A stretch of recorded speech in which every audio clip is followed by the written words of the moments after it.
que daba al río Yaracuy para utilizarlo como sustento. Claro. Y para permitirse humanamente no dejar morir sus indios. Sí. Porque él de la noche a la mañana no le iba a unos indios que eran silvestres, no le iba a hacer hábiles en la producción de la tierra,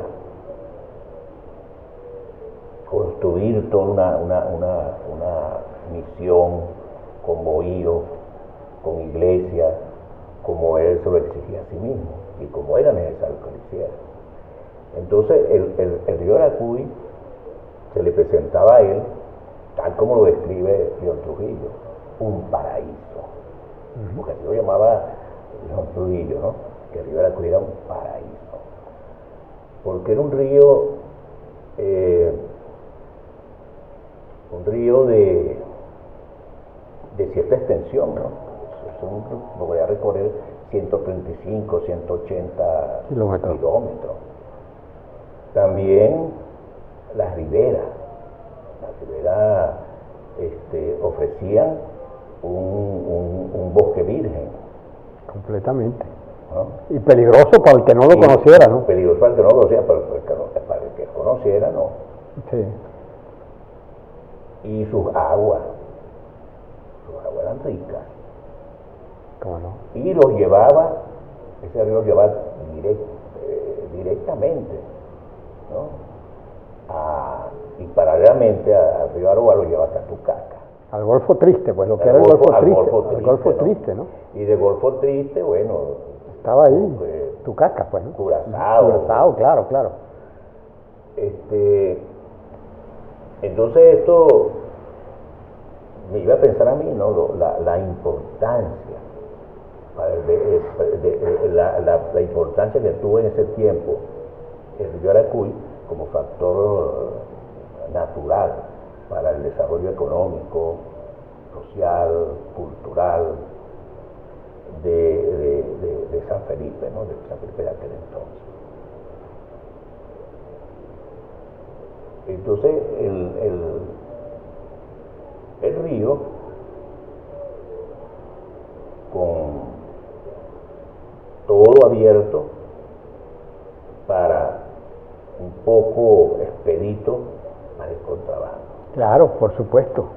Ese justamente es cuando Fray Marcelino defiende la labor que él está haciendo con todos esos indígenas, él también está defendiendo a los misioneros que van con los indígenas y que se enfrentan incluso a los oficiales que se le paran y les dicen, ¿para dónde van ustedes con todo ese cargamento, no? Y el misionero, bueno, tiene que defenderse ante ese cambio que tiene. Y todo eso, entonces, lo acusan al misionero, lo están acusando de contrabandista. Y Marcelino lo defiende realmente de una manera impecable, ¿no? Como defiende él el mantenimiento que él tiene que hacer para conservar la misión operativa y funcionando y a los indígenas que están allí, que los enseñan de todo, los enseñan a ser artesanos, los enseñan distintos oficios, además, por supuesto, la religión, ¿no? Pero el río Yaracuy, ciertamente,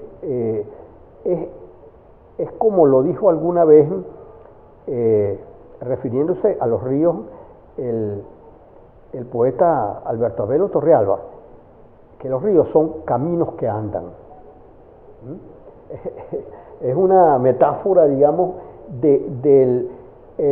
es un vehículo que transporta, es una correa de transmisión para el cacao que se comercializaba. Y ciertamente ese trayecto ese viaje que hace el cacao desde los valles del Yaracuy, los valles del Yaracuy hasta el Golfo Triste, es un recorrido extenso y peligroso para el que no lo conoce, que hay que ser un vaquiano de todo eso para llegar finalmente a la costa, porque atravesar ese río y estar en esa selva virgen, ¿no?, que a veces había que pernoctar en el proceso de caminar, mira, tiene que conseguirse con todo el clima pesado, el calor, los animales que habían, mira, eso estaba plagado de caimán de la costa, de jaguares, de serpientes ponzoñosas, toda clase de mosquitos que podían transmitir la malaria, y los obstáculos que se presentan en la ruta, pues, ¿no? Era un recorrido solamente para vaquianos, para gente que realmente supiera qué estaba haciendo en ese trayectorio. Y cuando llegaban al final, cuando llegaban a la costa, estaba la extensión en la costa, donde la desembocadura del río Yaracuy era muchísimo más extensa que la que es ahora. Era un río mucho más caudaloso, que comparado incluso, un tanto exagerado como lo hizo Federman, comparándolo con el río Rin de Alemania, pero en realidad la extensión que había del río permitía que entraran incluso hasta cierto punto lo que llamaban las balandras, que eran unas embarcaciones que no tenían un calado muy profundo, sino que podían subir sin encallar, porque el calado los permitía, y eso facilitaba muchísimo ese comercio ilegal, que era el que realmente podía sostener un nivel de vida de los cerritenses, ¿no?, de los colonos que estaban en Tucaca, los colonos sefardíes, que bueno, ahí no había ninguna diferencia de que si eran judíos, que si eran herejes, que no eran católicos como era la norma, lo que establecían normas, eso sencillamente se borraba. Habían el cacao, lo que permitió el cacao y el comercio ilícito del cacao es que se borraban a veces esas barreras que habían del punto de vista religioso, del punto de vista social, que permitía entonces que mulatos, incluso esclavos, participaban en conjunto con los grandes cacaos, por utilizar el término que se aplicaba en los valles de Caracas, los grandes productores de cacao, como Bernardo de Matos y muchos otros, que eran, digamos, los principales de Cerrito Jocorote, y sin embargo había una relación, por esa relación económica, esas barreras de alguna manera eran más suaves, incluso la esclavitud, pues, ¿no? Incluso la esclavitud era más tolerante, ¿no? En el sentido, aunque existía, aunque no dejaba de existir, no era tan, digamos, tan estricta o tan sencillamente tan dura como si existían en otras partes donde no había cacao, ¿no? Se puede decir que la esclavitud en estos lados, en esta región, fue más suave. Se puede decir eso, se ¿no? puede decir. Sin caer en romanticismo. No, sin caer en romanticismo, pero sí lo fue. Sí, en el sentido del atmosférico, de la atmósfera, ¿no? Sí.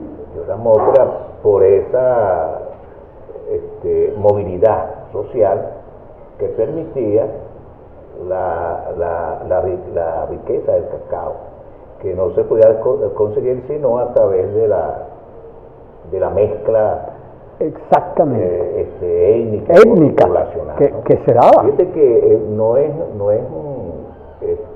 un accidente que y esto lo anotaba Manuel Caballero, ¿no?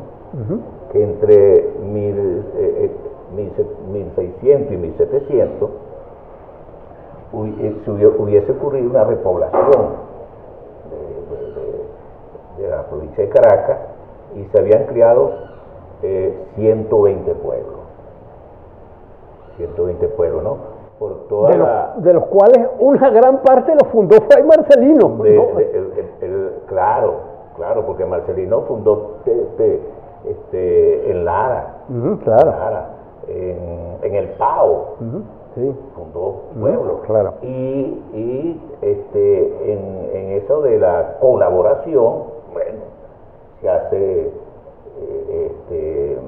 larga la lista, porque la misión de Tinaja y en Alvarico, ¿verdad? Eso, ahí estaba él detrás, constantemente. Constantemente. La llamada función de la misión del Carmen, ¿no? Que todavía se duda mucho históricamente sobre la existencia real de esa misión, pero eso de una u otra forma está incluso él mismo parece que la nombra. También eso si no colaboró, la fundó. Ni se diga de Cerritos de Cocorote, ni se diga de San Felipe el Fuerte. Él era por naturaleza un fundador. Esto también se permitió en este siglo, 1600, 1700, la fundación que trajo precisamente el contrabando como derecho natural, ¿verdad? No, claro, rompiendo con una normativa absoluta, ciertamente, y equivocada y agresiva y discriminatoria. Y en este sentido, el Rivera Cuy pues, fue afirmativo. Absolutamente. Fue más que un camino que anda, una autopista. Una autopista de comercio ilícito, pero y además el que lo conocía podía fugarse con seguridad fácilmente por las riberas del cómo río, no, claro. Porque esos bosques vírgenes precisamente lo conocían de cervezo los contrabandistas. Muy bien. Y podían fugarse. Además habían corredores muy naturales que uno los puede observar. Por todos lados se ven, en los bosques, por todos se ven meandros y aguas escondidas que siguen cursos más o menos abundantes, pero tan escondidas. Todo ese tipo de cosas era ventajoso para pero el río Yaracuy básicamente desemboca al pie de lo que es, ¿por qué Tucacas? Porque Tucacas hay una barrera, claro. Una barrera, un laberinto de cayos, de albuferas, de mangle, bosques de mangle, hay túneles, si se quiere, donde solamente los vaquianos eran los que podían navegar por allí. Los barcos españoles no podían entrar en eso, tenían que ser balandras o barcos, naves pequeñas de muy bajo calado, de muy poco calado, para que pudieran andar en todo ese laberinto, que es lo que permitió que los judíos se instalaran, incluso montaran hasta una sinagoga en la propia Tucaca.